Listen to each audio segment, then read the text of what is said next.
Well, thank you all for coming to the last class of the summer writing series, and today we're going to be jumping right into some editing. I'm not going to get up here with a PowerPoint today, so that way we'll have a little extra time for editing. The documents you have three separate things, and these are all from Dr. Mawash Kasi. There is an image and a perspective, which is a short one-page document, and then a longer document, which is an article about imaging characteristics of cardiac sarcomas. And what I'd like, before we get started, I just want to let you all know I'm going to send you a link for an evaluation of the class. It'll be a little thing on SurveyMonkey. So if you see that coming from me, please fill it out because your feedback is important. This is the first class we've ever had like this, and you were my guinea pigs, so I really appreciate your feedback.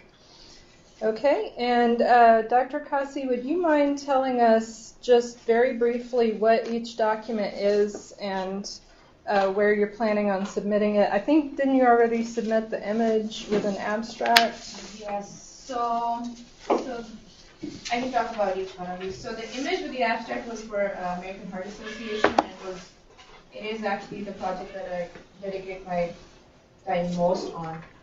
It's on the flow dynamics and patients with left ventricular cystosis. The perspective is something that I feel very strongly about, and I wrote a single page, and I think the editors told me it's too short.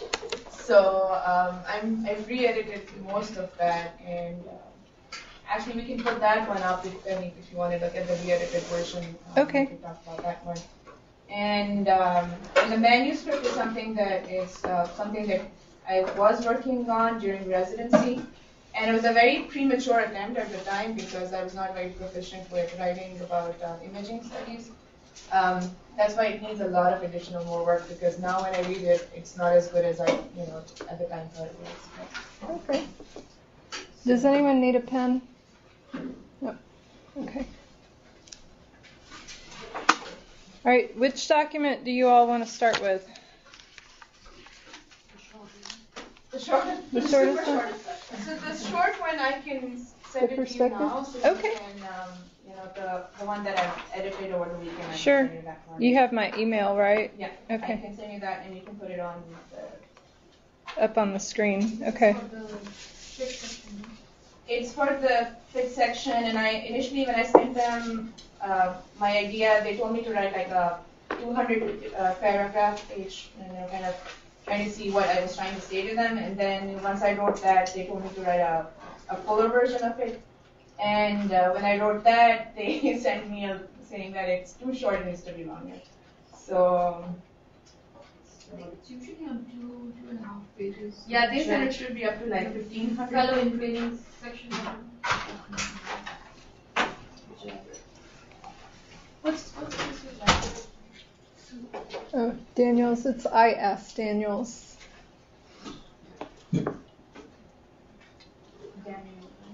DANIELS. So this is for Jackie Williams? Jackie's the mentioner?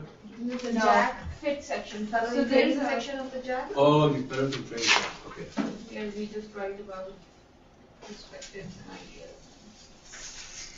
ideas. Got it. Yes.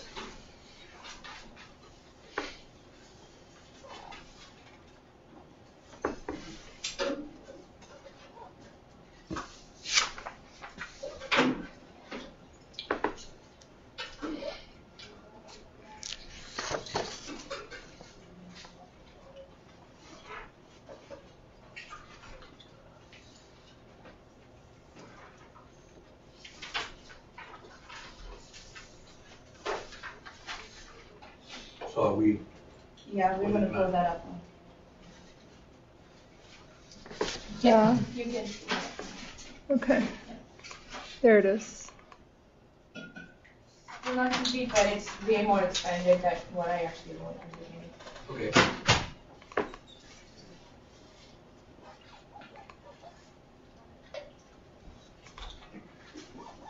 It's more. Okay, let me make it as big as possible so we can all.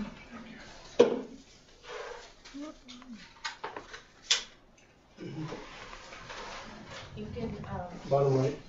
Bottom right. Bottom Oh.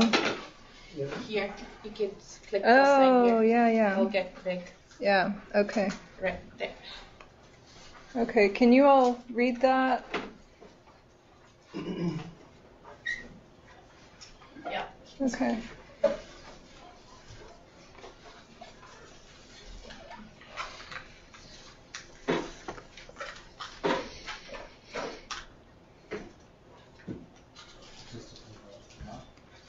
Yes. Longer.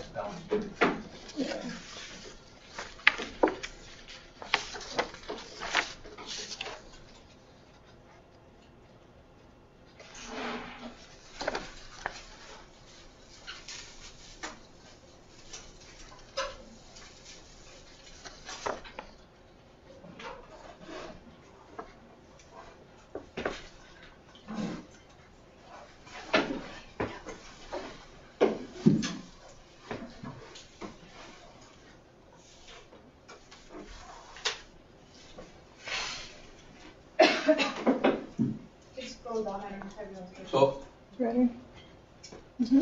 my first reaction, which not necessarily have to do with style or anything, but it probably has to do because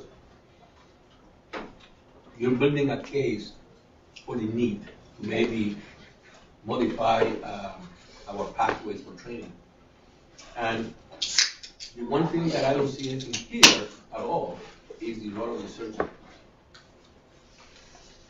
So if I'm reading this and I'm coming from an institution where, for example, a lot of this stuff is done by the surgeons, I would be saying, why is this person writing one about this and ignoring the surgeons? So I think you need to do something about that because there is a lot of variability between institutions in terms of who manages the mechanical support. And in some places, I mean, here it's more of a 50-50, or maybe not even 50-50, because I think here surgeons still do a fair amount. It's a true collaboration. Yeah, I mean, here maybe it's a 60-40. But I mean, the point is, it can vary all the way from cardiologists have no involvement at all to the opposite, where you have very aggressive interventional cardiologists that are doing all kinds of things. So I don't think you can get away with this perspective without talking about the surgeons. I have another 30,000-foot comment. Can I? One paragraph begins, in the world of interventional cardiology. Another paragraph starts, in today's day and age. It sounds sermon-y, preachy. I think those kind of comments are best left somewhere else. Okay. Yeah, are those still in But the... I think it's because you have very strong feelings about this. Yeah. But you're not the preacher on the mount. Yeah, no, I get it. Telling its flock what to do. I might have changed. Did I change that? I think you did. I'm I looking. mean, yeah, I don't see it on here. So I changed. That's obvious. Yeah, Well, that was a good move. that's gone. So I toned my emotions down a little bit when I was. She's much more grounded now. Yeah. Okay. Same rule as with an email. Don't email while you're mad. Wait till you get over it and then do it. Okay, well, tell me if you need me to scroll down. I don't know who's looking at the big screen where you want to go.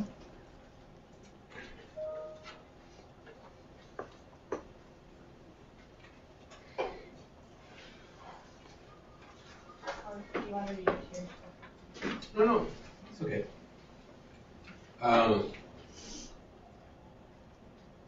It's actually readable. No, it's perfect. Yeah. Usually it's font. I mean, I read your first shorter version. My overall first impression was that from a stylish English language thing, it was actually pretty well written. I mean, I really thought that it carried the message, whether I agree with the message or not, it carried the message. You know, one thing is, the reader may not agree with the message, but he or she gets it. So it carried the message. When you were trying to say, you were putting your arguments out there. And I thought, my first impression was that it was relatively well written.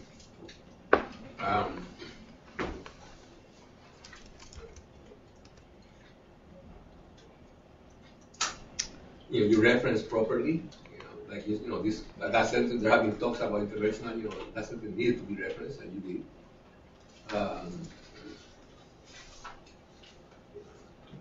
Okay, I'm going to close this real quickly because it's in read-only. The next sentence, Susan may have a comment over it, because over the years, with the evolution of more devices in treatment of heart failure, has led to something is not correct here. Right. Maybe without the with, just take out the evolution. Yeah, the evolution of more devices in treatment of years, The width is what somehow is affecting that. Okay. Yeah, I'm going to reopen this so I can type the comments. For some reason, I have it in read-only mode, and it's not. You can change that. Yeah. You can choose. I'll go in and fix it. You can be interventional.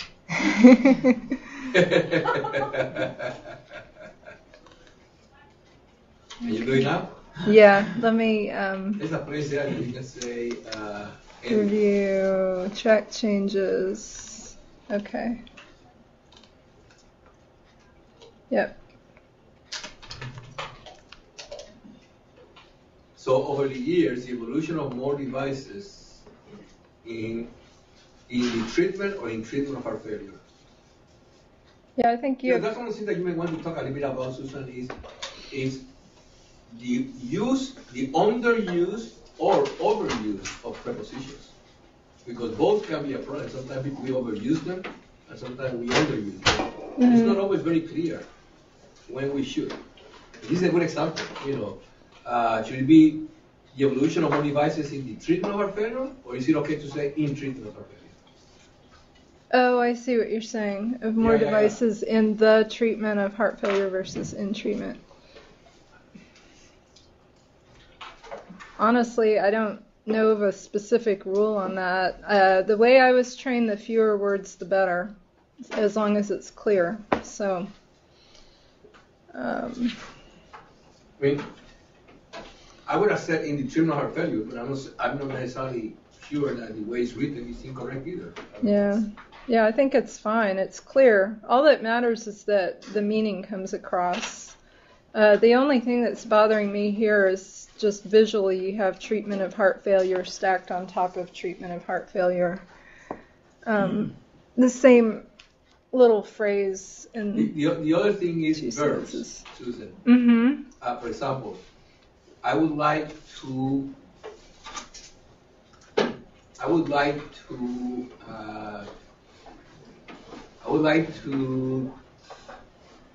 invite you.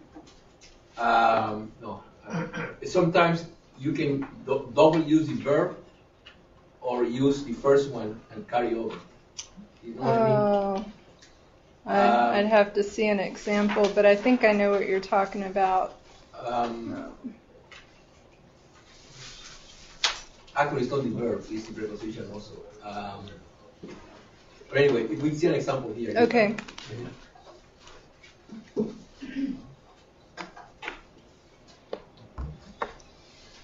Could you go down to the paragraph starting with the reasons for this? It might be gone. Because... I'm still talking about the one page. So that's where we are. This is the newer version she just brought today. So the printed version I gave you is the one I had coming into the class, but she just has a freshly corrected version that we have up on the screen. So at the beginning, if you scroll up, that paragraph will be there. You'll see. Okay. Keep going to the beginning. This has resulted. Is that what you're looking for? No, you said the reasons for. The reasons for this. The reason for That's after this in the world of interventional cardiology The only on the copy I had, I don't think you need a paragraph there because then you have this just sticking out and you don't know what it's referring to. It was referring to the 2 branches of training in the previous paragraph. So maybe Jimmy already have fixed it. This is not here. Yeah. He had kind of fixed it there. Let me scroll down just a That bit became a real longer, quick. a longer paragraph. Yeah. So instead of making it this and they wanted subheadings, Yeah. so what I did was I did a first heading, is there a need? Then the second heading is procedures and addressing duration of training. And the third paragraph would be avenue for training, and then fourth will be research and academics, and further direction will be the fifth and sixth.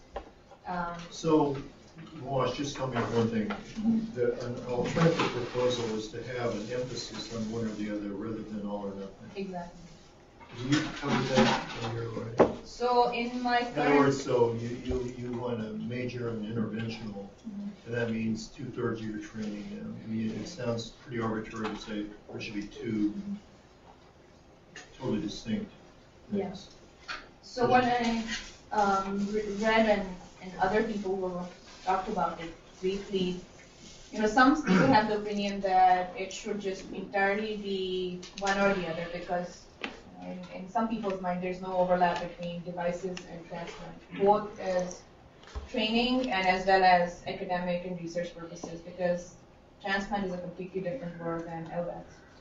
But there are some other people who think that if you don't train people in both, that would result in either overuse of transplant or overuse in VADs in certain particular areas and not understanding the need for one or the other. So you have to be baseline trained in all of that. Yet, what I think is that baseline training followed by you should be trained in one specific area, or should be able to cater your fellowship to that particular area. For instance, if I'm interested in devices, I should be able to spend most of my fellowship doing devices and not doing enough transplant. I mean, I might not. Okay, so we just need to define most. Is that 3/4 of time versus 1/4 of time? You want to come up with a proposal of that, or Yeah, you so just throw the idea? My thought process, and then some people might argue against that, is that 1 year of training would not be enough then. That's how I think about it. Because in some areas where they do critical care cardiology fellowships, they spend an entire year spending ECMO or doing ECMO fellowships. So if you're putting in that amount of time in learning how to do ECMO, these devices are not simple. It's not I can learn that in a month's time or 2 months' time. In a month or 2 months' time, you're actually trying to, learn the basics, and to become a specialist in all of this is not possible if you don't do more dedicated time. That's how I think about it. So, when you say devices, are you talking about like LVAD? Are we talking about like so in or what? yeah, so if you go down to the procedure and training, I've divided them in the types of devices because that's also something that people were not clear about. So how I divided that was devices that you can use in chronic medically refractory heart failure, which includes, now you could decide what you want to do, right? I mean, some people would argue that implanting a BiV and understanding of a BiV is also part of interventional heart failure. It should not be part of EP alone. And there is one program, Brigham and Women, where they offer a year of heart failure and then an additional year of electrophysiology for people who are interested in that. So that's how one of them, and then I talk about how there were other devices, like there was a study, the Nectar HF, which was a vagal nerve stimulation study, and then there was a cardiac contractility modulation device that's available in Europe, but it's not in the United States. And the study it did not show improvement in overall survival, but it improved quality of life in some patients. So I talk about those devices a little bit, and I talk about the percutaneous mitral valve, if they're not, you can expand as much as you want. So the other thing is whether or not functional MR, fixing that to the tip, should that be a skill that a heart failure interventionist should know? And there are some programs, like the program that in New York, the St. Barnabas Beth Israel, they do their own functional MR repairs instead of the interventionist doing them. And then there are cardiac assist and devices and unloading devices like the LVADs or ECMOs. And in the future, maybe like 2-3 decades from now, there will be percutaneous devices, I'm hoping, So that too would be a skill for, I think, an interventional heart failure specialist, not for particularly for a surgeon. And then obviously the more run-of-the-mill things that heart failure people do is hemodynamics. That's something that you should be strong in. And then not only transesophageal echocardiography, but also intracardiac echocardiography is something that should be, these are how I think about it. Like, this is the 5 areas that I think are interventional, or you could call them interventional in the world of heart failure. So that's my list. But one could say it's a very Hey, Mamash, so is your argument just having 2 separate tracks, or having like a 2-year program for her? So, I mean, I kind of, starting from talking about just having straight off 2 separate tracks, I made it such that I talk about the procedures and training first, and then I talk about argument for and against, kind of. Instead of giving just my own opinion, I decided to talk about what other people also thought about the areas.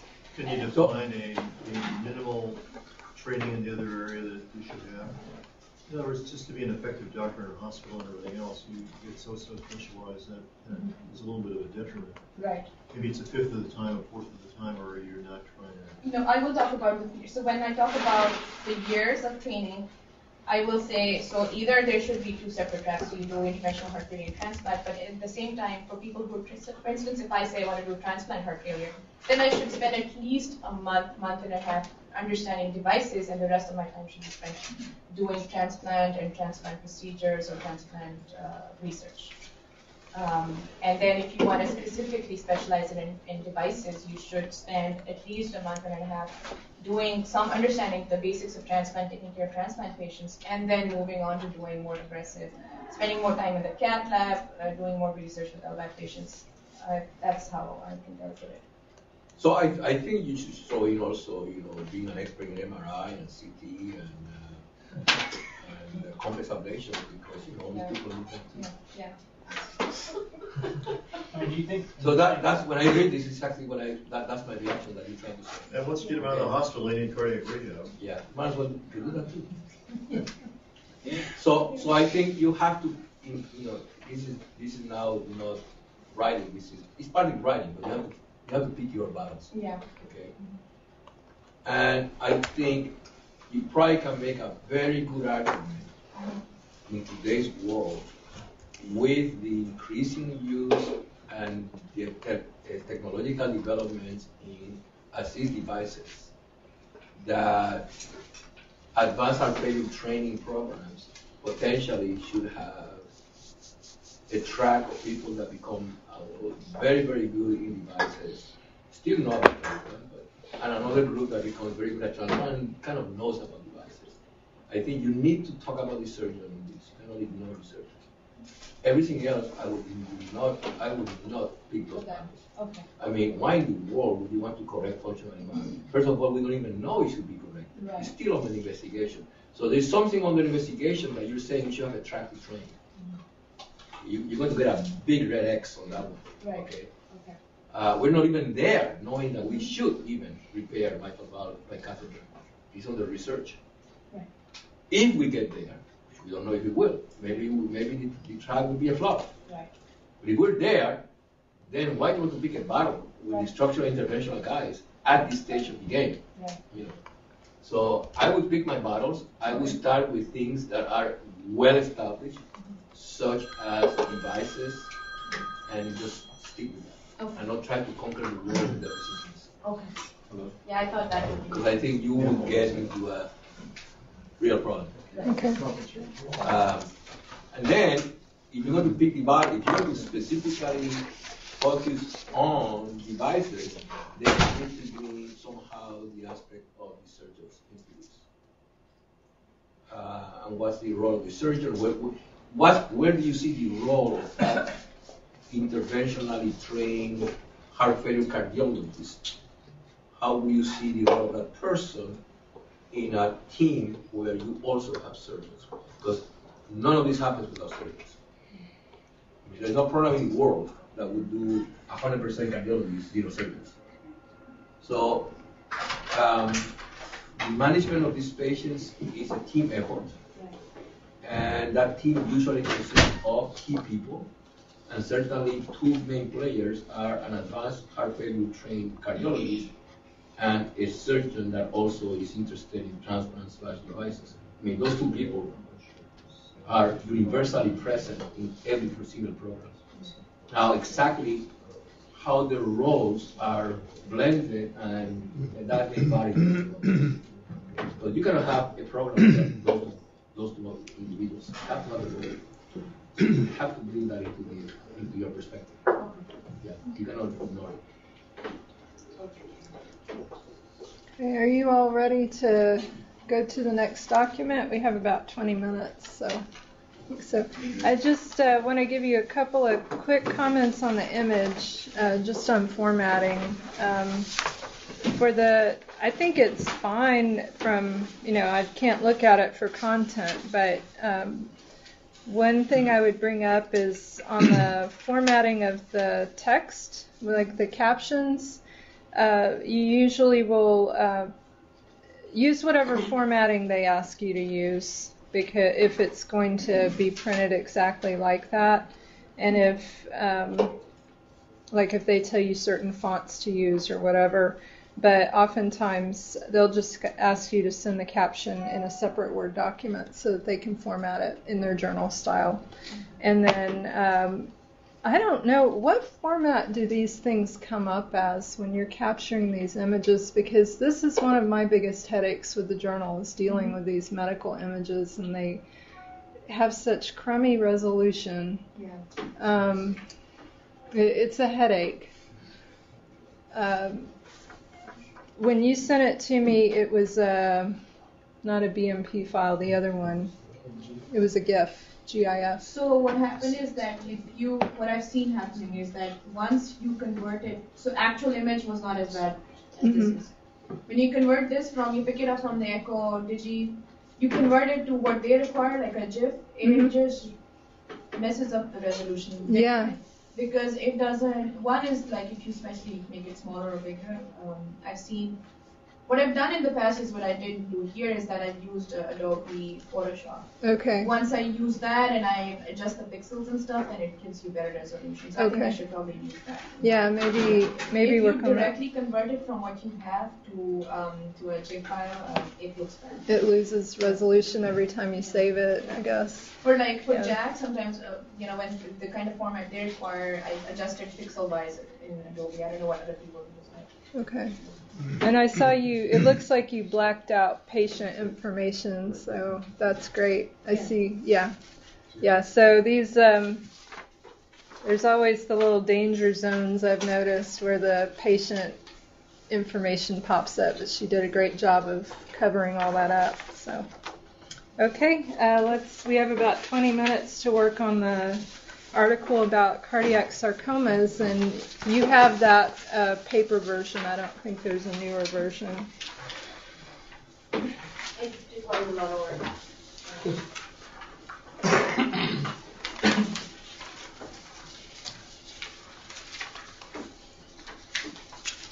So what section do we want to look at first for editing?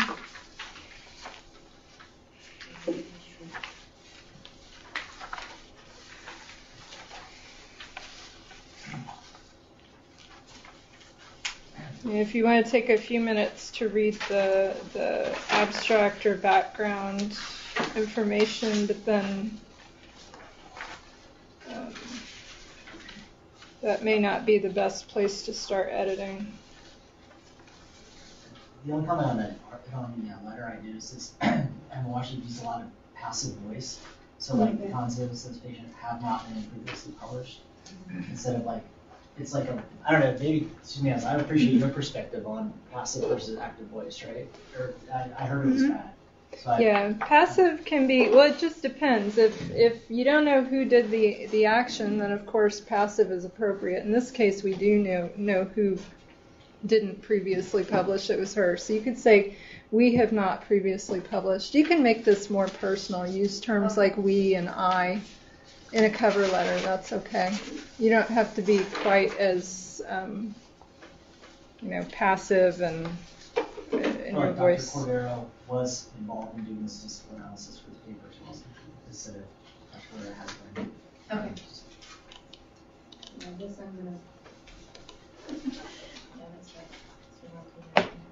Was that? Yeah, that's.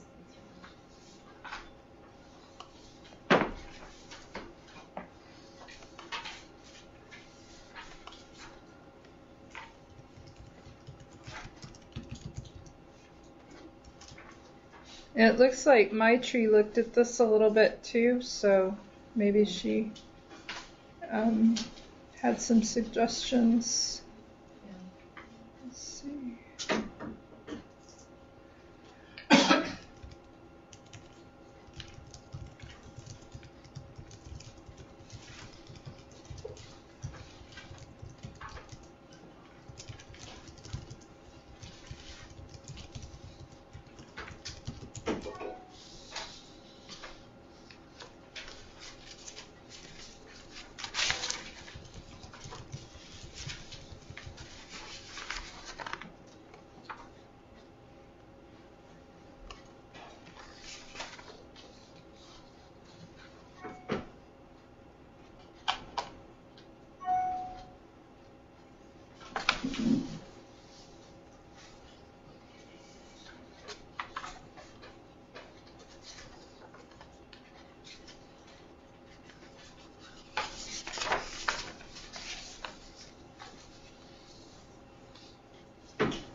Susan, I would be really interested in your perspective on this sentence on page 5.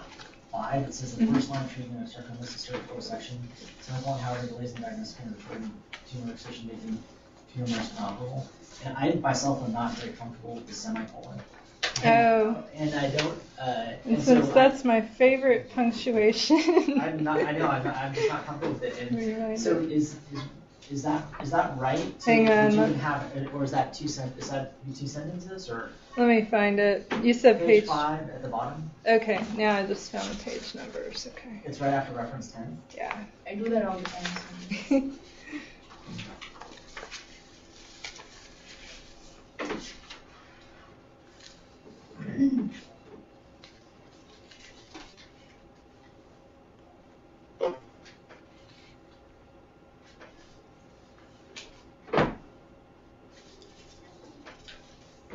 So because we have some limited time, you're right. There's a fair amount of editing work that is needed. Mm-hmm. But I'm going to give you again a 30,000 feet view.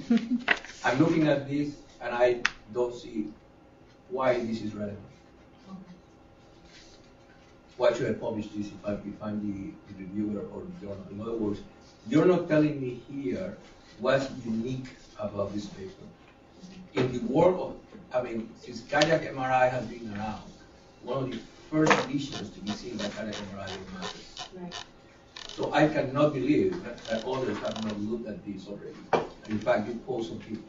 Mm-hmm. So if I'm reading this as a reviewer, I'm saying, why should I waste pages in my journal doing this? What's unique? What's new? What are you doing that others in the world of cardiac masses and MRI have convinced me? So I think the fact... So, I'm sure there is, but it's not written here. Right. Okay? So I don't see here what's unique about this.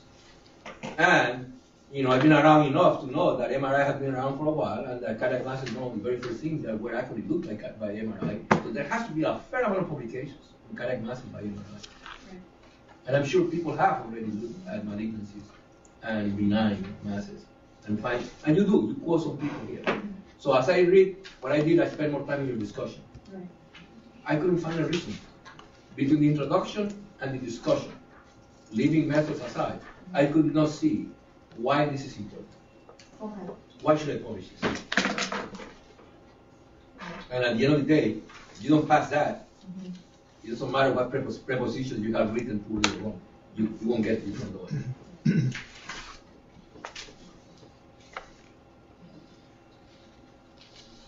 It just, why? What's unique? What did you do here that others have not done in the last 25 years of the existence of MRI and previous work with cardiac masses? I think the factor that really is in our favor is the the immense number of patients that we get here for tumors, and the fact that we use our polarization. This is the largest series ever published on this. But we could say that, yes. Is it? The relative, No, there's nothing you could say. the Is relevant it? paragraph is our hospital is one of the biggest. Could you sort of? Oh, yeah. Yeah. Where are we? What section? It's in, And it Right, sounds for the like to methods. me like bragging, but if we are indeed the biggest Methods. center and we have real numbers, you have two references. I here. find it on Let's say that we're the biggest Paper center. version. yeah, Dr. Is it the biggest? Okay, why do you say that? Why do you say one of the? Okay, Yeah. is the biggest. That at least that's a reason to take notice is you have a bigger exponential data. So the introduction, okay, has to I see it. the introduction has to provide a gap.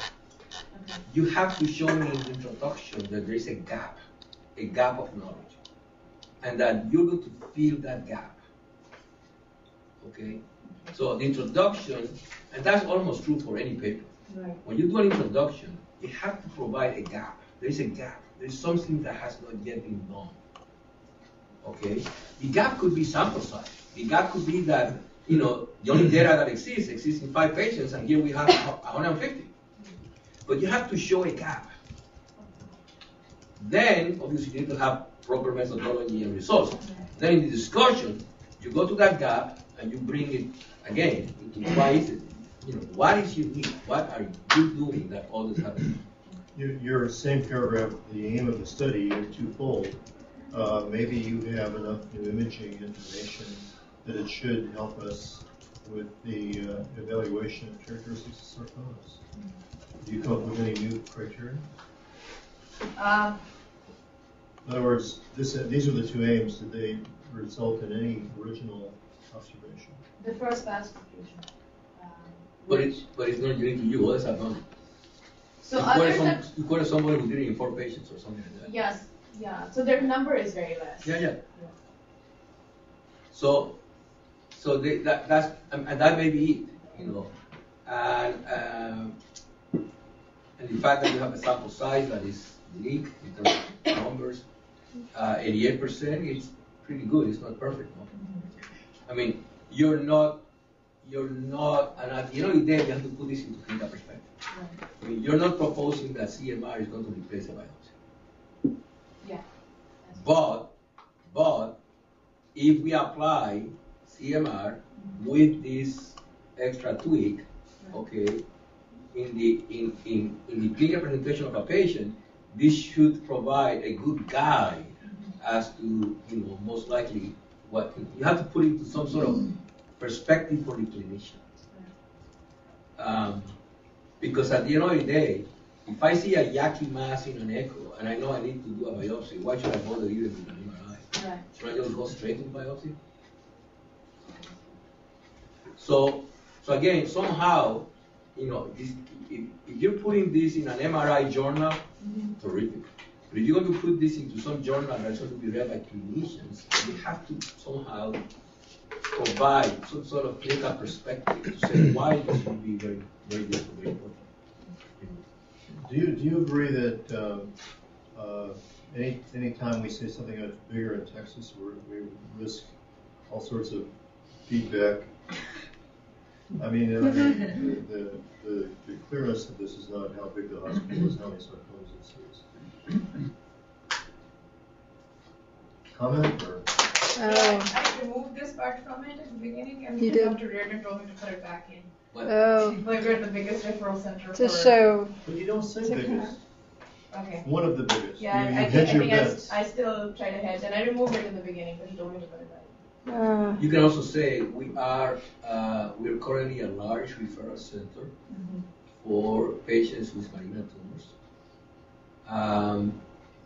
with an average volume of X per year or something. In other words, you can put the facts that speak by themselves without putting a lot of adjective, bragging. Yeah. But I mean, so unless the facts speak by themselves. I'm sure that Dr. Reardon knows, and which are the centers. There are not going to be many centers doing this surgery. It's going to be like 4 or 5. But so it's one of the 4 another way to put it. One of them. Yeah, I was thinking if he has the proof that Yeah. we are the biggest and the best on this particular thing, Yeah, but then still, you have, even when you have It's very subjective. So remember, they're the most likely people to review your paper. Yeah. But these other guys that know something about sarcomas. Yeah. So you know, You don't want to.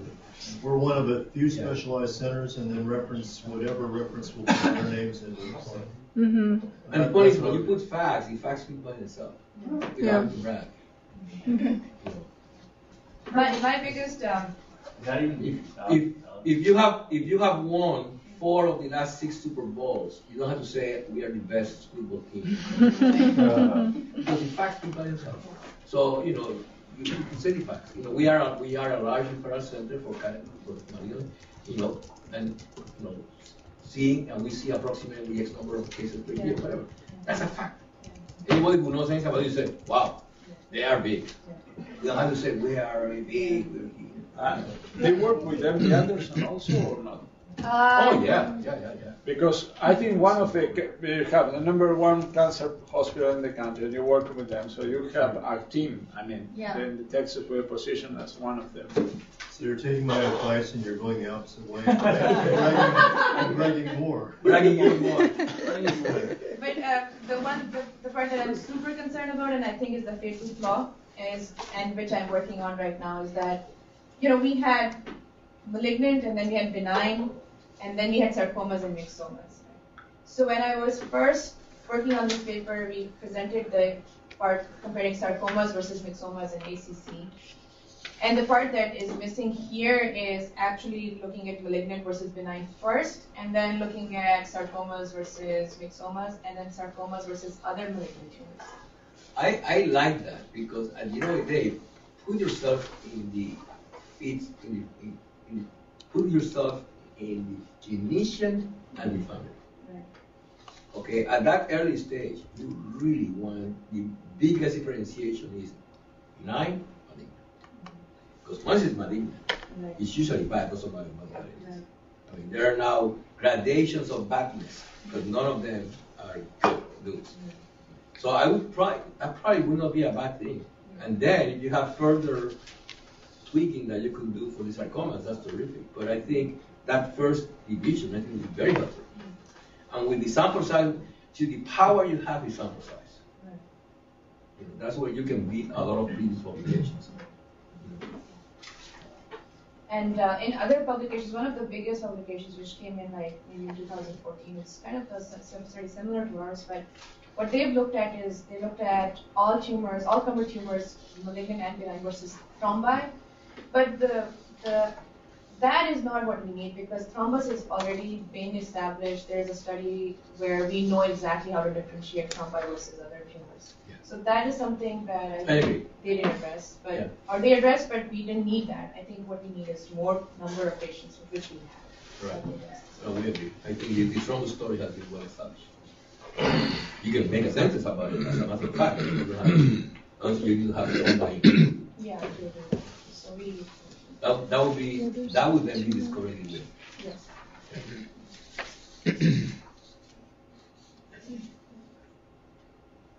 So what's your plan? Timeline? Timeline.